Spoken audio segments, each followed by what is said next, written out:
Astrofriki. Estamos al inicio del año 1966. Sergei Korolev, el padre del cohete más potente jamás concebido, acaba de morir. Para saber todo sobre esta historia, te invito encarecidamente a ver la primera parte del vídeo y luego continuar con este. De lo contrario, puedes pasar por alto algunos detalles. Volvamos entonces a nuestra historia. Sergei Korolev ya no está aquí para dirigir el programa espacial soviético. El problema es que no hay dos como él. Y ahora es sin él que hay que terminar este lanzador y llegar a la Luna. Mientras tanto, los estadounidenses están redoblando esfuerzos para ser los primeros. Tras la muerte de Korolev, nadie se siente con el coraje de asumir sus funciones. Nadie, excepto su mano derecha, Vasily Mishin. Pero Mishin no es Korolev. Es un buen ingeniero. Pero no le llega a los talones al maestro, ni tiene la misma relación con la gente. Con los políticos mantiene las distancias, pero como resultado no logra imponer su punto de vista y se pelea regularmente con los ingenieros. Claramente las cosas no van a ir tan bien como en tiempos de Korolev, especialmente porque ya en tiempos de Korolev era un calvario. Mishin supervisa la construcción del N-1 basándose en los trabajos de Korolev.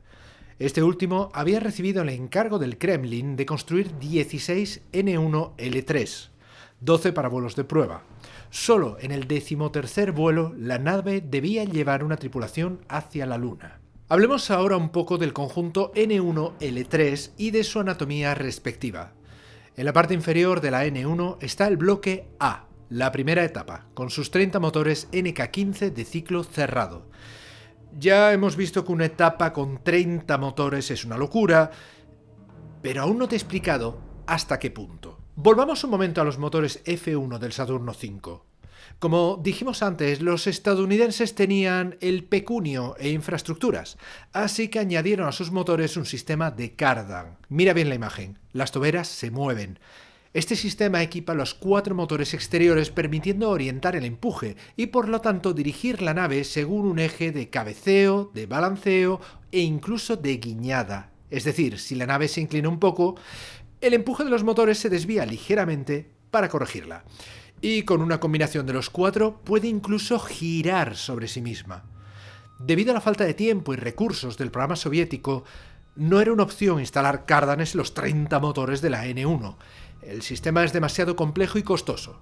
Para orientar la nave, los rusos optan por un sistema de empuje diferencial, es decir, la potencia de los motores puede ajustarse independientemente para compensar cualquier desviación de la trayectoria. Si la nave se inclina hacia la derecha, se incrementa la potencia de los motores de ese lado para corregirla. Pero este sistema no permite controlar la guiñada, así que se instalan pequeños cohetes horizontalmente en el exterior del bloque del motor con este fin. Y controlar el empuje diferencial de 30 motores no es algo que se haga a ojo. Los ingenieros desarrollan entonces un ordenador de a bordo que tendrá la tarea de gestionar todo el bloque de motores. Permíteme presentarte al ordenador CORD. No he encontrado una imagen, así que pondremos esto. De todas maneras, le va de perlas. CORD es un sistema de diagnóstico en tiempo real encargado de gestionar la potencia de cada uno de los 30 motores, pero también tiene la capacidad de cortarles el suministro. De hecho, los ingenieros rusos prevén que en un sistema tan complejo, uno o más motores puedan tener problemas, y para evitar que esto destroce todo el vuelo, es mejor apagar un motor que verlo explotar. Y como ya he dicho, con 30 motores podemos permitirnos perder uno o dos. Este era el bloque A, equipado con 30 motores y diseñado para funcionar durante 125 segundos. Una vez agotado el combustible se descarta y se pone en marcha el bloque B, la segunda etapa, alimentado por 8 motores NK-15 y previsto para funcionar durante 120 segundos. Una vez esta segunda etapa seca, se descarta y se enciende la tercera etapa para la inyección orbital, el bloque V. Y no tengo ni pajolera idea de por qué se llaman A, B y V en lugar de A, B y C. A, B, C. Pero bueno, no vamos a criticar los nombres de las etapas. La tercera etapa del Saturno V se llama S4B, por ejemplo. Estas 3 etapas sirven para poner el sistema L3 en órbita baja terrestre. L3 es el nombre del tren lunar soviético, pero hablaremos de esto en un momento. Primero vuelvo a un pequeño detalle sobre el Saturno V. La tercera etapa, el S4B, sirve para colocar el tren lunar en órbita baja y propulsarlo hacia la Luna. En la N1, la tercera etapa se descarta después de la inyección en órbita. Recordad, los rusos no tienen motores criogénicos, no tienen el mismo rendimiento y por lo tanto necesitan una etapa adicional. En su sistema, el encargado de la inyección translunar es el bloque G. Una vez en camino hacia la Luna, el bloque G se descarta y es el trabajo del bloque D, otra etapa más, realizar las correcciones de trayectoria y la inyección en órbita lunar. En este punto tenemos lo siguiente. Por un lado tenemos el Soyuz 7K LOK, que significa en ruso vehículo lunar orbital. Ya he dicho en un vídeo anterior que el Soyuz estaba previsto para un vuelo lunar, pero no es un Soyuz normal, ya que tiene un motor más potente y un depósito más grande. Además, el escudo térmico del módulo de comando es más grande porque, para el regreso, el Soyuz debe rebotar en la atmósfera para frenar una primera vez antes de sumergirse una segunda vez cuando está sobre la URSS. El escudo debe servir entonces 2 veces. Y para terminar, no tiene paneles solares y usa pilas de combustible como Apolo. Debajo de este Soyuz tenemos el LK, que significa nave lunar. Debajo del LK está conectado el bloque D, que como dije, sirve para inyectarse en órbita lunar. Pero no solo eso, la N1 solo tiene una capacidad de carga de 95 toneladas, por lo que el tren lunar ruso es mucho más pequeño y básico que el estadounidense. Los estadounidenses tienen un módulo de comando que puede albergar a 3 personas. Desde allí se desplazan vía un túnel hacia el LEM que puede albergar a 2 sin necesidad de salir al espacio. Pero el Soyuz ruso solo puede llevar a 2 cosmonautas y solo uno puede entrar en el LK porque el sistema de acoplamiento está diseñado para ser lo más ligero posible. Es muy básico y no permite ningún tipo de transferencia, ni eléctrica ni de fluidos. Así que obviamente tampoco se puede pasar un cosmonauta. Este tiene que realizar una caminata espacial para pasar de un vehículo a otro. Para ello debe usar un traje de escafandra Krechet, que es el antecesor de los trajes Orlan actualmente utilizados en la ISS. Uno de los cosmonautas se instala entonces en el LK, que se separa del Soyuz, y desciende hacia la Luna con la ayuda del bloque D. Mientras aún están en el LK, el cosmonauta está en traje espacial. Imagina dirigir una nave con la movilidad de una tortuga tumbada boca arriba. Así que para dirigir el LK, el cosmonauta se pone de pie y tiene 2 palancas que le permiten controlarlo en todas direcciones, jugando con la potencia del motor. Una vez que el bloque D se vacía, se descarta y el descenso finaliza con el motor del LK. La zona de aterrizaje de la misión debía ser definida de antemano por un Lunokhod. Una vez validado el sitio de exploración, un LK sin tripulación sería enviado como vehículo de rescate por si acaso, y solo después se llevaría a cabo la misión tripulada. El LK es una nave que pesa apenas 1/3 del LEM americano, y podéis imaginar que una nave así no permite llevar mucho equipo. La capacidad de carga limitada del LK solo permitía una salida en superficie lunar para plantar una banderita y realizar algunos experimentos básicos, pero no una estancia prolongada o paseos en rover como en las últimas misiones Apolo. Así que, después de un día en la superficie lunar, el LK enciende su motor usando su tren de aterrizaje como plataforma de despegue. En el caso del LEM hay un motor de descenso y otro para el ascenso. Pero debido a las limitaciones de peso, el LK usa el mismo motor para ambas operaciones. Como en las misiones estadounidenses, el módulo lunar y el módulo orbital deben realizar un acoplamiento y el cosmonauta es transferido al módulo orbital antes de abandonar el módulo lunar en órbita lunar. Una ventana en el módulo orbital del LOK permite a su ocupante acoplarse con el LK. El cosmonauta de regreso de la Luna no tiene esta tarea. Luego, el cosmonauta debe realizar otra caminata espacial para regresar al Soyuz. Luego se descarta el LK y se regresa a la Tierra. Sí, es complejo. Hablemos un poco más de este tren lunar. El Soyuz 7K LOK voló 3 veces, una sin tripulación en órbita baja terrestre, lanzada por un cohete Proton, y en los vuelos 3 y 4 de la N1, de los que hablaremos en un momento. El LK voló 4 veces en los vuelos 3 y 4 de la N1, pero también fue lanzado por cohetes Proton en órbita baja, sin tripulación. Y como todos estos vuelos fueron satisfactorios, el módulo lunar se consideró operacional y listo para una misión lunar. Así que esta es la nave que los rusos quieren lanzar para ir a la Luna. Se encargaron 16 conjuntos N1L3, 12 para vuelos automáticos y en un primer momento se construyeron 8 lanzadores. El Kremlin quiere ver volar la N-1 en 1967 para seguir en la carrera con los estadounidenses. Pero esto es totalmente imposible. El cohete aún está lejos de estar listo. La N-1 sale de su hangar y se instala en su plataforma de lanzamiento en mayo de 1968. Os he dicho que el método ruso es hacer pruebas a tamaño real en vuelo. Eso es lo previsto con esta primera N-1, que lleva como carga útil una maqueta a tamaño real del tren lunar, ya que el verdadero aún no está listo. Los rusos sí realizan pruebas en tierra, ¿vale? Tienen bancos de pruebas para sus motores, pero la primera etapa nunca ha sido probada.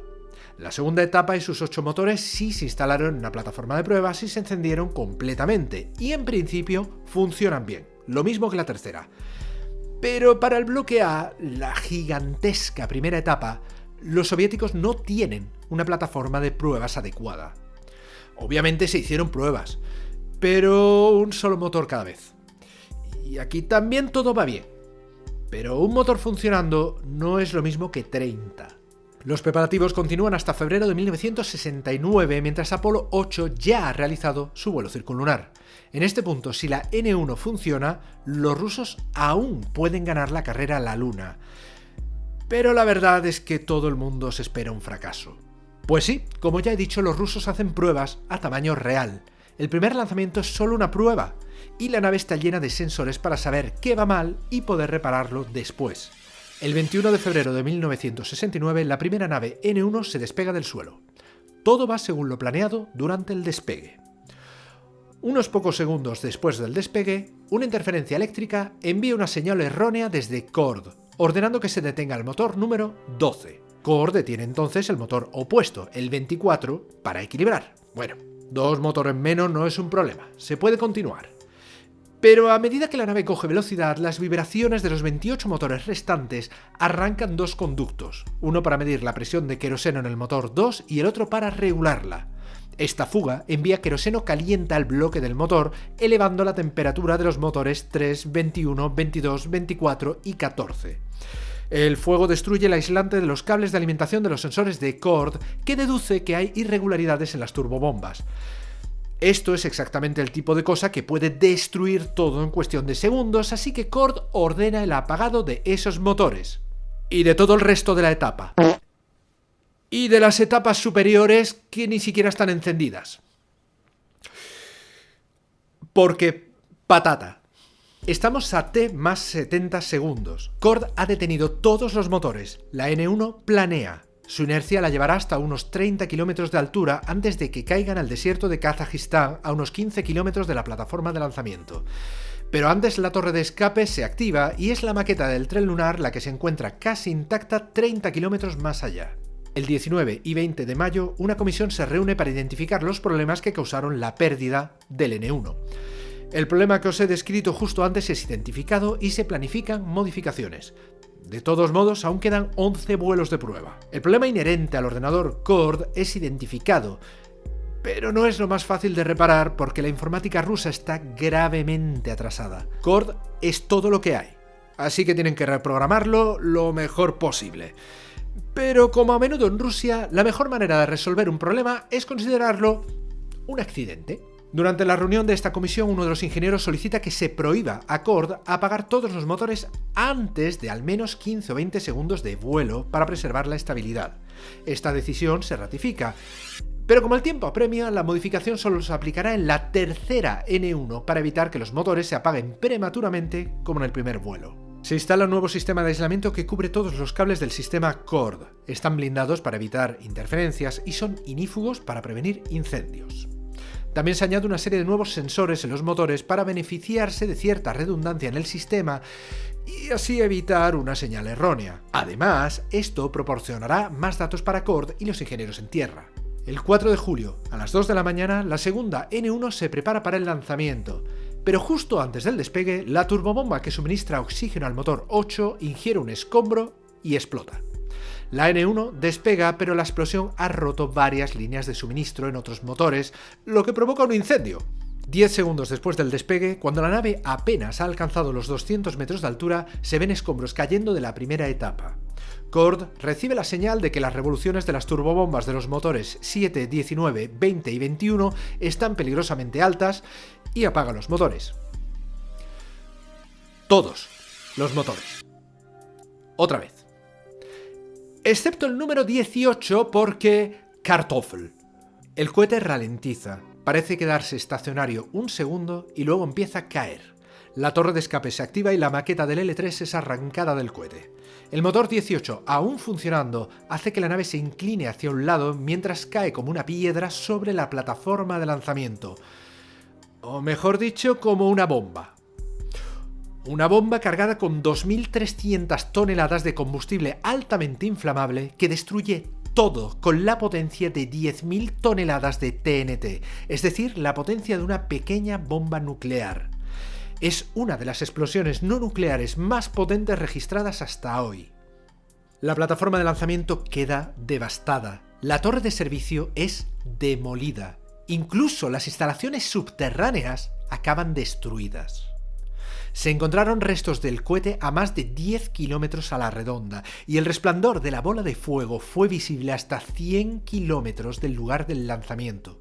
Y curiosamente, no hubo ningún muerto. Los estadounidenses se enteran rápidamente de este fracaso estrepitoso y bastante irónicamente, no son sus satélites espías los que les informan, sino un satélite meteorológico que registra el resplandor de la explosión.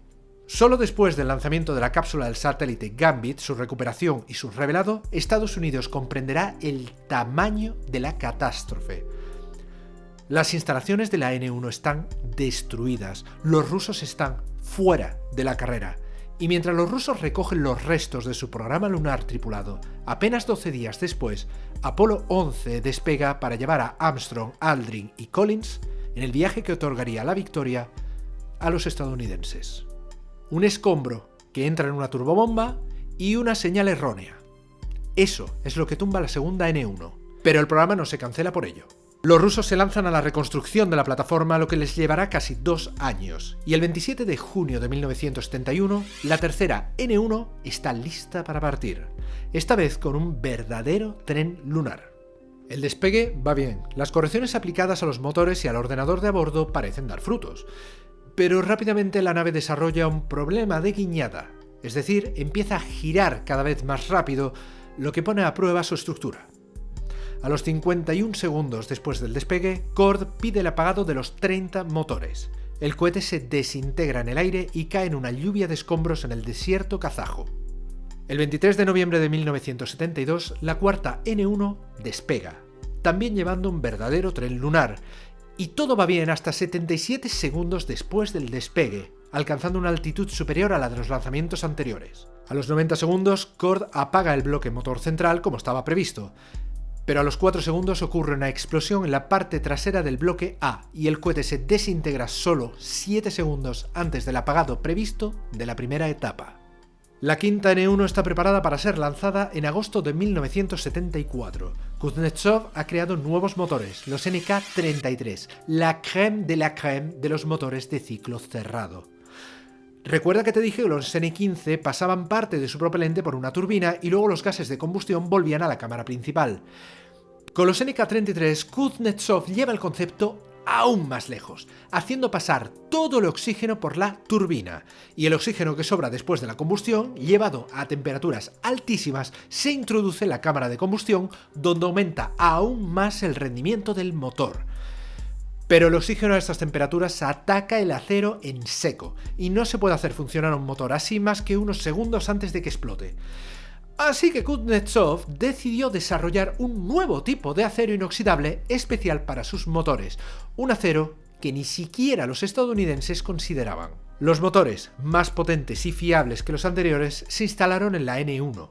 A bordo, el tren lunar está otra vez completo y esta vez se planea un vuelo circunlunar con el regreso de la cápsula a la Tierra. El sistema Cord ha sido mejorado y la mayoría de los problemas de vibración se han eliminado. Esta vez la N-1 podría tener éxito. Finalmente, a los rusos solo le faltaron 4 años para igualar a los estadounidenses, y en 1974 la carrera a la Luna está definitivamente perdida. Mientras Vasily Mishin está hospitalizado y por lo tanto lejos de la acción, Valentin Glushko, otra vez él, persuade al Politburó para abandonar el programa lunar. destituye a Mishin y toma su lugar al frente del programa espacial. Apenas asumido el cargo, cancela el programa N1 y ordena la destrucción de los 4 N1 restantes. Es absolutamente necesario ocultar este fracaso a los ojos del mundo y nada debe filtrarse.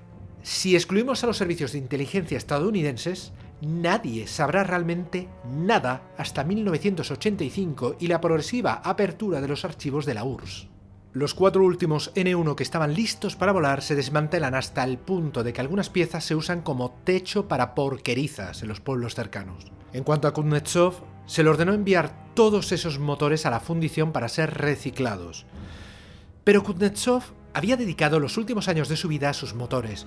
Los consideraba casi como si fueran sus bebés. No acepta que sean destruidos como chatarra. Así que toma una decisión. Falsifica sus inventarios, disfraza los motores como montones de chatarra sin relación y completamente, clandestinamente, los envía a Samara, donde tiene uno de sus hangares. Mientras el programa N1 se desmantela, Kuznetsov esconde sus preciosos motores de los ojos de los líderes soviéticos. Los NK-33 permanecerán almacenados en este hangar durante 2 décadas. En Moscú, en la Escuela de Aeronáutica y Espacio, en otro hangar, aún quedan algunos restos del programa lunar soviético, el tren lunar L3. Pero el fracaso del programa lunar sigue siendo un secreto vergonzoso y bien guardado por la Unión Soviética hasta su caída. Mishin gave us a guided tour of his original lunar hardware. This was the command module which might have flown around the moon. It's modeled on the Soyuz craft and has a hatch from which a cosmonaut would walk across open space to the lunar lander.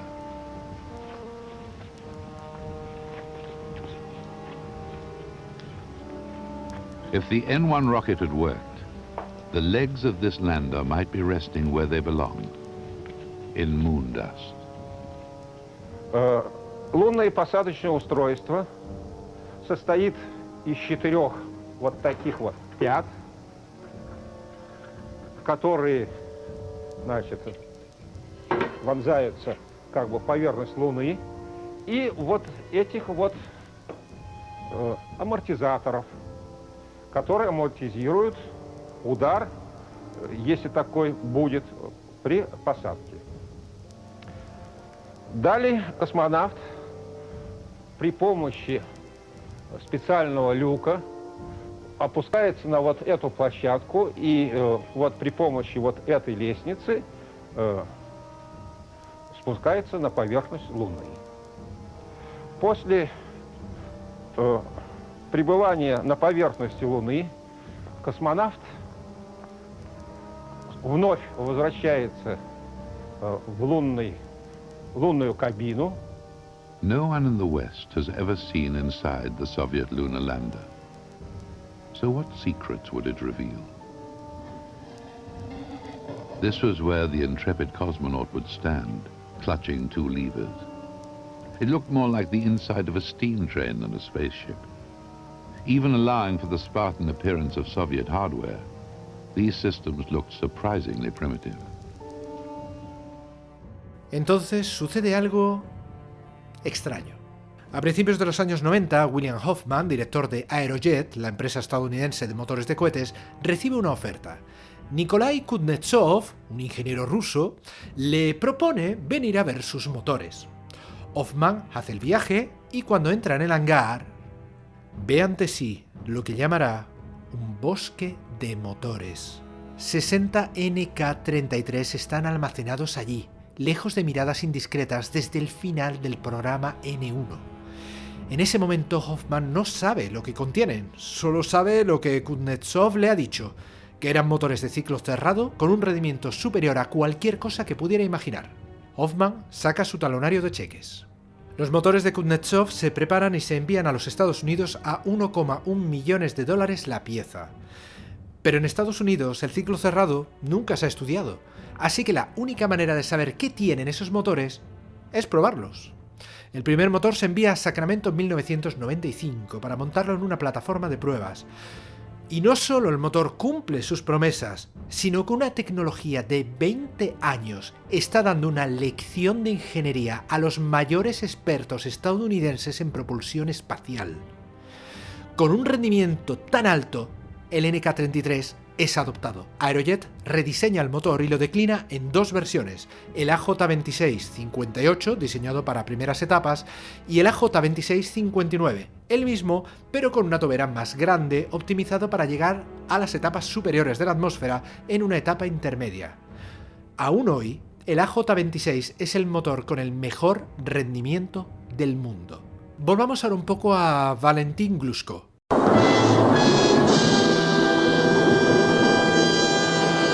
En este punto del vídeo quizás estéis pensando que es un verdadero pedazo de mierda inmunda. Así que voy a intentar matizar esa imagen. Sí, Glushko estuvo mucho tiempo opuesto a Korolev, tomó algunas malas decisiones en su carrera, pero por lo tanto no es un completo inútil. Para empezar, va a gestionar el programa espacial ruso hasta su muerte en 1989. Luego, la idea de usar propelentes tóxicos no era una idea estúpida que se sacó del culo. La nave Proton quema ácido nítrico e hidracina, y resulta que el rendimiento de esta mezcla es excelente. Además, Mishin resultó ser un pésimo gestor al frente del programa espacial. Aunque la N-1 estuviese casi lista en 1974, el programa espacial ruso estaba sin fondos, y continuar con el programa lunar lo habría dejado en la ruina. Que Glushko lo detuviera permitió a la URSS llevar a cabo otros proyectos, es decir, todos los que se materializaron desde entonces. Una lección que Estados Unidos podría aplicarse a día de hoy. Además, Glushko también era un excelente ingeniero. Tras el diseño de Kuznetsov de motores de ciclo cerrado, él también se interesó por la cuestión y desarrolló el RD-170, el motor de cohete más potente del mundo, proporcionando un empuje de 800 toneladas él solito, cuando un motor F1 de la Saturno V da 690. Este motor se encontrará en la base de energía, el enorme cohete que catapultó la nave espacial rusa Buran al espacio en su único vuelo en 1988. Un derivado, el RD-180, equipaba hasta hoy el Atlas V estadounidense. En resumen, un motor ruso equipa un cohete estadounidense derivado de un misil intercontinental que originalmente estaba apuntando a ese mismo país. La historia ama la ironía. Así que ahora sabes todo lo que hay que saber sobre la rivalidad entre dos genios de la conquista espacial. Los revolucionarios motores de cohetes escondidos durante 20 años en un hangar secreto, Cord, el ordenador más tonto de la historia, y el cohete más potente que nunca llegó a despegar. Levanta la vista al cielo, sé astrofriki, y a la próxima.